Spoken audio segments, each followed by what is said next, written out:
नमस्कार विद्यार्थी मित्रांनो, मी आज तुम्हाला विभाज्यतेच्या कसोट्या सांगणार आहेत ज्या 8वी पर्यंत जास्त वापरामध्ये येतात। 1 नंबर 2ची कसोटी, ज्या संख्येच्या एकक स्थानी शून्य आणि समसंख्या असते तिला 2ने भाग जातो। 2 नंबर 3ची कसोटी, ज्या संख्येतील अंकाच्या बेरजेला 3ने भाग जातो तिला 3ने भाग जातो।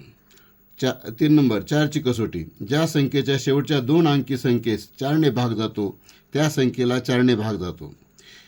4 नंबर 5ची कसोटी, ज्या संख्येच्या एकक स्थानी 0 आणि 5 हे अंक असतात तिला 5ने भाग जातो। 5 नंबर 6ची कसोटी, ज्या संख्येला 2 आणि 3ने भाग जातो त्या संख्येला 6ने भाग जातो। 7ची कसोटी, ज्या संख्येच्या एकक स्थानची दुप्पट उर्वरित संख्येतून वजा केल्यास 0 किंवा 7च्या पटीत संख्या मिळत असेल तर तिला 7ने भाग जातो। 8ची कसोटी, ज्या संख्येच्या शेवटच्या 3 अंकास किंवा 3 अंकी संख्येस 8ने भाग जात असेल तर तिला 8ने भाग जातो।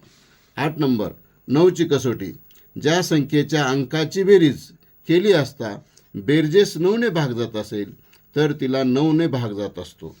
आणि शेवटची आहे 9 नंबर 10ची कसोटी, ज्या संख्येच्या एकक स्थानी 0 असते तिला 10ने भाग जातो। अशा प्रकारच्या कसोट्या तुम्हाला 8वी पर्यंत जास्त उपयोगी पडतात, परंतु या कसोट्यासोबतच पाढे पाठ करणे खूप आवश्यक आहे, जेणेकरून तुम्हाला वेगळ्या प्रकारचे कॅल्क्युलेशन करता येऊ शकतात सहजपणे। आणि हा व्हिडिओ आवडला असेल तर चॅनलला सबस्क्राईब करा। धन्यवाद।